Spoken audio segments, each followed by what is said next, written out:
Bismillahirrahmanirrahim. Assalamualaikum warahmatullahi wabarakatuh. Anak-anakku yang saya cintai, alhamdulillahirrabbilalamin. Atas izinnya Allah, ya, kita bisa bertemu kembali melalui pembelajaran jarak jauh atau daring. Baiklah anak-anakku,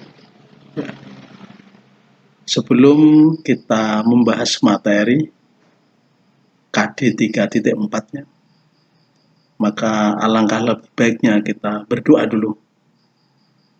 Mari anak-anak kita awali pertemuan ini dengan berdoa. Mudah-mudahan Allah memberikan kepada kita kemudahan di dalam memahami ilmu-ilmu yang kita pelajari. A'udzubillahi minasyaitonirrajim. Bismillahirrahmanirrahim. Raditu billahi rabba wa bil islami dina wa bil muhammadin nabiyya wa rasula. Rabbi zidni ilma warzuqni fahma. Amin. Itulah anak-anakku, kita berdoa sama Allah, mudah-mudahan diberi kepahaman ketika kita mempelajari ilmu-ilmu yang sudah digelar di alam ini. Anak-anak, jadi pada pertemuan ini ya, kita akan membahas materi KD 3.4, yakni apa? Struktur dan fungsi tumbuhan. Baik, sebelum saya membicarakan masalah ini lebih jauh, saya ingatkan kembali bahwa bagi anak-anakku yang kemarin nilai keterampilannya masih kosong, ya, harus segera diurus, ya, dengan ya berkomunikasi dengan saya, kemudian tugas-tugas yang belum diselesaikan segera diselesaikan, sehingga nanti ketika kenaikan kelas tidak ada problem anak-anak. Baik anak-anak, ya, jadi materi kita hari ini materi KD 3.4 struktur dan fungsi tumbuhan. Ini adalah indikator ya atau sasaran yang harus kalian kuasai setelah mempelajari ini materi ini. Udah dibaca sendiri aja ya. Baik, sekarang kita lanjutkan anak-anak. Jadi kita mulai sekarang yang ini, yang A dulu. Struktur dan fungsi akar, batang, daun, dan bunga. Ini maaf, ini daun yang benar, bukan daun. Nanti akan saya perbaiki. Gini anak-anak, jadi tumbuhan itu, masih ingatkan ya, ini bisa dikelompokkan dalam dua ini. Pertama talopita, yakni apa? Talopita itu tumbuhan yang tidak berpembuluh. Contoh yang gampang adalah lumut atau bryophyta. Kemudian tanaman berpembuluh namanya tracheophyta. Yang ini tinggalkan sementara, yang kita bahas ini tracheophyta atau tumbuhan berpembuluh nanti akan terbagi jadi dua, yakni tumbuhan berbiji atau namanya spermatophyta dan tumbuhan paku atau pteridophyta. Nah, untuk tumbuhan berbiji atau spermatophyta nanti terbagi dua, yakni gymnospermae dan angiospermae. Gymnospermae itu tumbuhan biji terbuka, angiospermae itu tumbuhan biji tertutup. Nah, yang akan kita bahas anak-anak mengenai struktur dan fungsi akar, batang, dan daun dan bunga itu terutama adalah tumbuhan biji tertutup, karena pada tumbuhan biji tertutup nanti ada dikotil, ada monokotil. Baik, kita lanjutkan anak. Nah, secara umum organ tumbuhan itu ya, tumbuhan berpembuluh anak-anak. Tadi ingat ya, tumbuhan berpembuluh, jadi tumbuhan angiospermae, tumbuhan berbiji tertutup itu masuk berpembuluh. Jadi berpembuluh maksudnya tumbuhan itu memiliki jaringan pembuluh, yaitu xilem dan floem. Nah, secara umum organ tumbuhan berpembuluh itu ada dua, yakni pertama organ vegetatif, yang kedua organ generatif. Organ vegetatif, anak-anak, nanti ini punya peran dalam proses pertumbuhan dan perkembangan. Ya, terutama adalah akar, batang, dan daun. Kemudian kalau organ generatif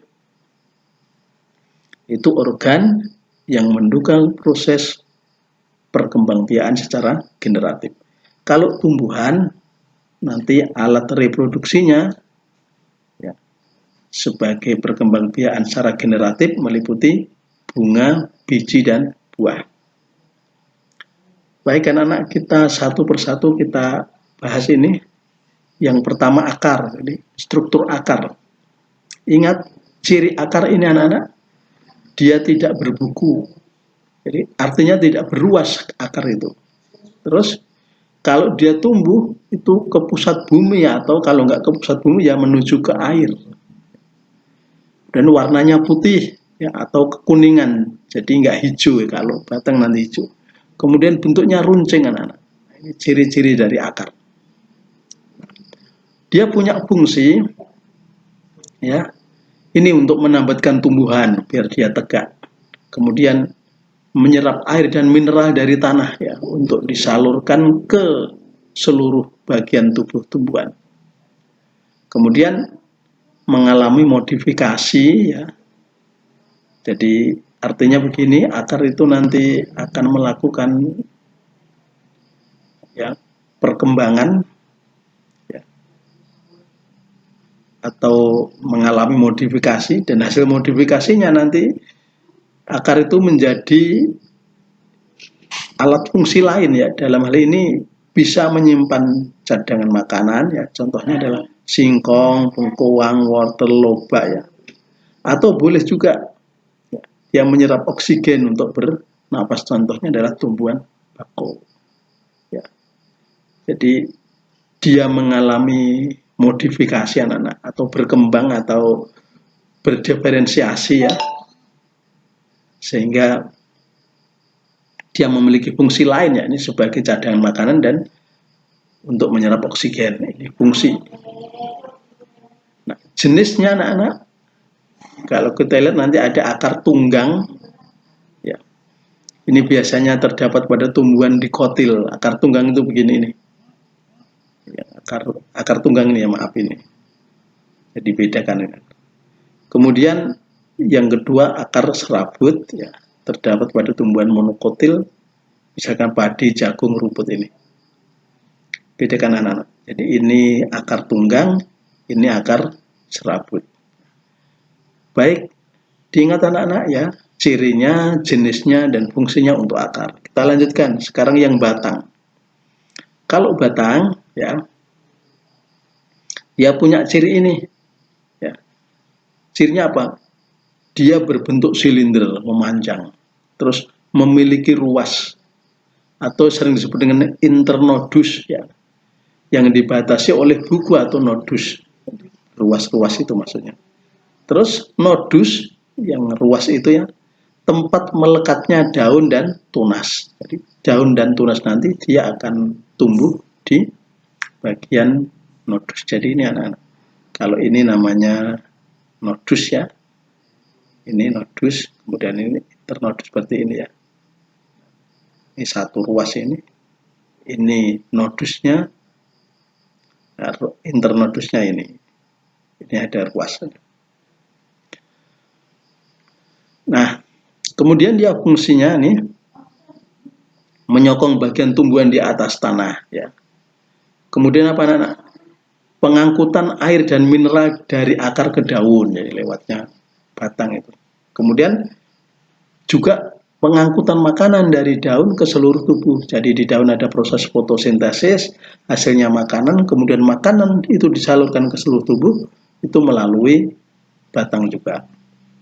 Kemudian mengalami modifikasi ya, atau diferensiasi ya, nanti menjadi cadangan makanan, misalkan apa? Tebu, kentang, rimpang kunyit itu ya. Jadi kita lihat tebu itu ya batangnya kan enak dimakan anak. Ya, kentangnya juga begitu. Itu adalah batang yang di situ dia punya fungsi sebagai cadangan makanan. Kemudian anak-anak, batang itu kalau nanti tumbuhannya itu monokotil ya, itu ruasnya akan terlihat jelas. Jadi ini misalkan bambu ini ya, bambu atau tebu itu ya, atau padi itu kan ruasnya tampak sekali, nodus dan internodusnya tampak sekali. Ini ciri batang untuk monokotil. Yang dikotil ya, ruas batang tidak terlihat jelas, jadi nodus dan internodusnya nggak jelas. Misalkan ini ya, seperti pohon surikaya, ini karena dia dikotil. Kita lanjutkan anak. Yang ketiga adalah daun. Daun, baik ini. Jadi yang perlu jadi catatan anak-anak bahwa di daun itu mengandung zat hijau daun yang disebut dengan klorofil. Nah, peran klorofil ini nanti akan kalau kena sinar matahari bersama CO2 dan H2O akan terjadi proses namanya fotosintesis, dan dari fotosintesis akan menghasilkan makanan yang diedarkan ke seluruh tubuh. Ya, baik fungsi daun anak-anak mengambil CO2 atau karbon dioksida sebagai bahan proses fotosintesis, kemudian mengatur penguapan atau transpirasi, kemudian mengatur pernafasan respirasi, kemudian terjadinya fotosintesis. Nah, bedakannya daun antara monokotil dan dikotil anak-anak. Kalau monokotil peruratan ya, atau urat daun itu sejajar, misalnya daun apa ini, padi itu ya, tebu, itu daunnya kan peruratannya sejajar. Tapi kalau dikotil itu peruratannya menjala, banyak sekali. Nanti dibahas lebih lanjut. Ini anak proses fotosintesis ya. Jadi proses fotosintesis terjadi di daun, bahannya adalah CO2, H2O. Ini diserap oleh tumbuhan melalui akarnya dan terjadi di daun ini. Nah, di daun ada klorofil, kemudian dia mengambil ya CO2-nya dari udara, ada sinar matahari ya.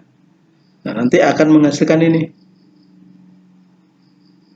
dibawa ke seluruh tumbuhan, kemudian terjadi pengolahan sehingga terbentuk ini C6H12O6. Jadi apa ini? Glukosa atau karbohidrat. Ya. Nah, ini hasilnya ini nanti dibawa ke seluruh tumbuhan untuk proses pertumbuhan, dan ini O2 dilepaskan ke udara. Proses fotosintesis. Reaksinya dicermati. Nah, sekarang ini bunga. Yang 4 struktur dan fungsi bunga. Harus ingat bagian bunga. Bagian bunga ya, bagian utamanya adalah ini yang menarik namanya mahkota, ini kepala sari, kemudian benang sari atau tangkai sari ya, ini putih, kepala putih, ini tangkai putih, ini sebenarnya tangkai sari ya, ini kepala sari, di kepala sari ada serbuk sari nanti, tangkai putih, kemudian ini kelopak, ini dasar bunga, ini bakal biji. Yang membungkus bakal biji namanya bakal buah, tangkai bunga. Nah, bunga lengkap anak-anak, ada mahkota, ada serbuk sari, nah, ada putih, ya, itu bunga lengkap. Nah, ini ada bedanya juga. Kalau monokotil biasanya daun, kelopak, daun mahkota, dan benang sari itu kelipatan 3. Tapi kalau dikotil itu daun, ya, kelopak, mahkota itu kelipatan 4 dan 5. Kita lanjutkan anak. Kelima ini biji, struktur dan fungsi biji. Langsung aja ini apel misalnya kita belah, itu ini biji, ini buah atau daging. Nah, anak, tadi di bunga tadi kan ada putik ya, putik itu ada kepala putik, ada tangkai putik. Nah, bagian yang membesar ini namanya bakal buah. Ini bakal buah. Di dalam bakal buah ini ada bakal biji, mungkin satu atau lebih. Nanti perkembangan berikutnya bakal biji menjadi biji, bakal buah menjadi buah. Nah, itu anak-anak struktur dan fungsi dari tanaman angiospermae ya, pertama tumbuhan monokotil dan dikotil. Baik, sekarang yang B anak-anak, kita lihat sekarang jaringannya. Jadi struktur dan fungsi jaringan tumbuhan. Baiklah, kalau ditinjau dari aktivitas pembelahan sel anak-anak, ya, aktivitas pembelahan sel dalam mengalami pertumbuhan dan perkembangan, maka jaringan tumbuhan itu dikelompokkan menjadi dua, yakni satu jaringan meristem, yang kedua jaringan dewasa atau jaringan permanen, didasarkan pada aktivitas selnya. Nah, sekarang kita lihat yang jaringan meristem. Jaringan meristem itu maknanya jaringan yang selalu membelah. Nah, ini biasanya ditemukan pada bagian ujung batang atau kuncup ya, atau ujung akar. Jaringan yang selalu membelah. Jenisnya anak-anak nanti ada dua, satu meristem primer, dua meristem sekunder. Yang meristem primer ini pembelahan sel yang dilakukan menyebabkan tanaman itu mengalami pertumbuhan secara memanjang.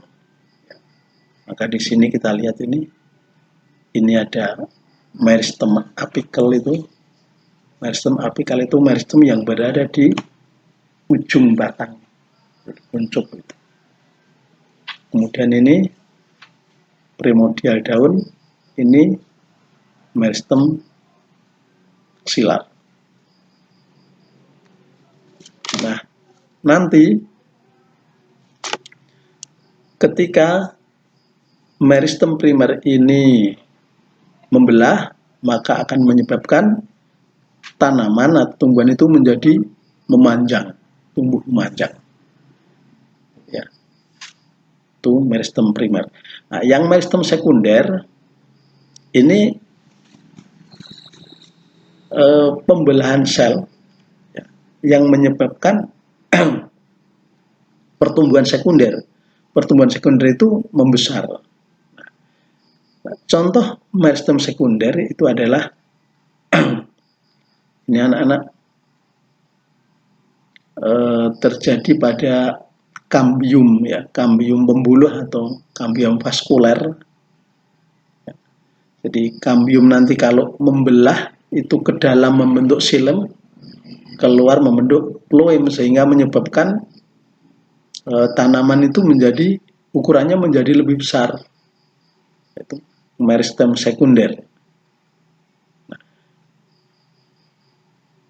pada meristem sekunder sekali lagi ini akan menyebabkan tumbuhan itu bertambah besar. Ya. Pertumbuhan sekunder. Kalau meristem primer menyebabkan tanaman bertambah panjang karena sel yang membelah tadi. Nah, berikutnya anak-anak, ini jaringan dewasa atau jaringan permanen. Kalau jaringan permanen itu sifatnya non meristematik, artinya dia sudah tidak membelah lagi. Ya.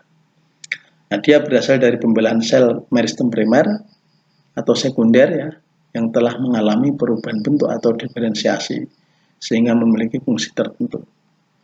Untuk jaringan dewasa permanen ada 4 anak-anak. Pertama jaringan pelindung, jaringan dasar, jaringan penyokong, dan jaringan pengangkut. Yang jaringan pelindung ini ya, ini Contohnya adalah epidermis, lapena epidermis.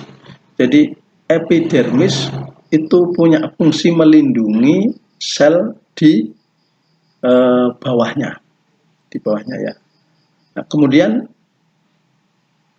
epidermis sendiri nanti kalau mengalami modifikasi atau mengalami diferensiasi akan memiliki fungsi tertentu ya. Misalnya pada stomata daun ya. Kemudian adanya duri, adanya bulu ya. Itu semuanya adalah hasil dari modifikasi dari sel jaringan pelindung. Kemudian yang berikutnya jaringan dasar.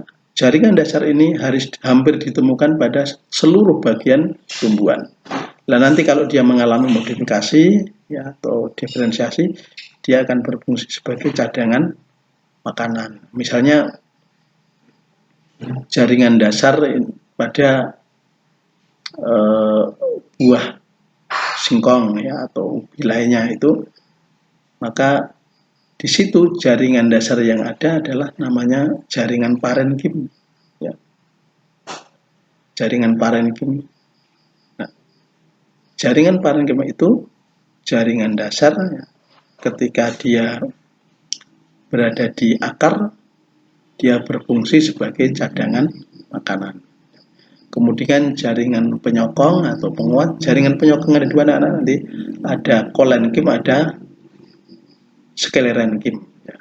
Kalau jaringan penyokong yang kolenkim itu menopang atau ya menahan batang yang muda, sklerenkim itu nanti menopang yang tua. Nah, berikutnya adalah jaringan pengangkut atau vaskuler. Ini terjadi dua, yaitu xilem dan phloem. Ya. Nah, ini jaringan dewasa. Nah, kita lihat satu persatu. Pertama, struktur jaringan akar anak-anak. Kita lihat akar.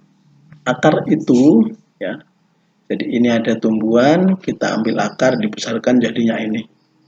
Paling luar namanya epidermis, jaringan epidermis, kemudian berikutnya korteks, habis korteks kemudian silinder pusat.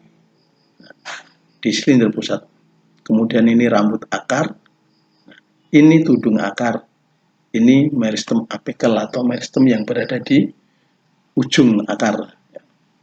Nah, kita lihat anak-anak, ini ada rambut akar, fungsinya adalah untuk memperluas bidang penyerapan. Ini ada tudung akar, tujuannya melindungi meristem apical ketika dia itu menembus tanah, itu nggak mengalami kerusakan karena dilindungi oleh tudung akar. Nah, kalau kita patahkan, kemudian kita ambil secara melintang kayak gini. Ini bedanya. Ini dikotil, ini monokotil. Dihafal anak-anak. Jadi pertama epidermis, terus korteks, ya. Habis korteks ada endodermis. Habis endodermis ada ya stele atau silinder pusat. Jadi sekali lagi bertanya, jaringan akar itu dari luar ke dalam, epidermis, korteks, ya, kemudian endodermis. Di bawah endodermis ada namanya pita kaspari anak-anak. Pita kaspari itu fungsinya mengatur ya mineral yang masuk ke silinder pusat. Kalau yang ini silinder pusat. Nah, di silinder pusat ini ada jaringan pengangkut ya, yakni phloem dan xilem, dan juga ada perisikel. Perisikel nanti punya fungsi untuk membuat ya akar, rambut akar. Nah, jadi ini yang putih ini xilem, ini xilem. Nah, ini yang monokotil, ini dikotil. Kemudian di antara xilem ada phloem di sini, phloemnya juga di sini, hampir sama kan? Hampir sama. Bedanya apa? Kalau dikotil membentuk bintang, kalau monokotil ya memutar ini. Sering keluar dalam soal ini. Jadi gambar yang betul susunan struktur jaringan akar, apakah itu monokotil atau dikotil. Nah, ini diperjelas lagi di sini anak-anak. Jadi saya ulang, epidermis, korteks, endodermis, ya, kemudian silinder pusat. Nah, di endodermis bagian bawah itu batas antara silinder pusat dan korteks itu ada namanya pita Kaspari. Di silinder pusat ada xilem, phloem, dan juga ada perisikal. Ya. Kita lanjutkan. Sekarang batang anak-anak. Batang ini lebih mudah, jadi terusannya tadi sama epidermis, korteks, ya. Habis korteks, kemudian ada endodermis sama. Nah, kemudian ini jaringan parenkim ini empulur. Nah, jadi kalau dikotil memutar gini, yang bagian dalam xilem, luarnya phloem.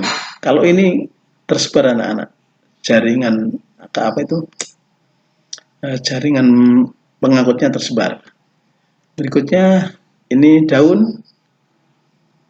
Daun ini paling atas ini ada kutikula, ada epidermis, ada jaringan polisade, jaringan bunga karang, kemudian ini jaringan pengangkut ini.